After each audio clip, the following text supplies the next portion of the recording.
আমাৰ ট্ৰাইবসকলৰ আদিবাসীসকলৰ খিলঞ্জীয়া অসমীয়াসকলৰ প্ৰটেকশ্যনৰ কাৰণে আমাক ডাঙৰ কৰিবলৈ কাৰণে আমাক ধনী কৰিবলৈ কাৰণে তেওঁলোকৰ একো শক্তি নাই সেইকাৰণে দেখিব সকলোৱে আকৌ ঘূৰি আহিব লাগিব APHLC লৈ মই সদায় APHLC লৈ নাথাকিব পাৰোঁ বয়স হোৱাৰ কাৰণে নহয় জানো সকলোৱে আমাৰ সকলোৱে নহব পাৰে আৰু আমাৰ কোচিং টিমুং ডাঙৰীয়া সদায় কৈ থাকে আমাৰ আপ টু 2027 লৈকেহে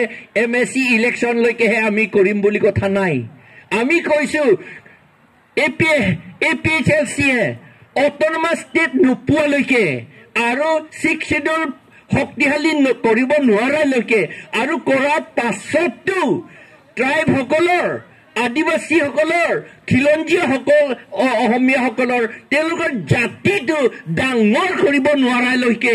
মাটিটো ৰক্ষা কৰিব নোৱাৰালৈকে APHLC কাম কৰি থাকিম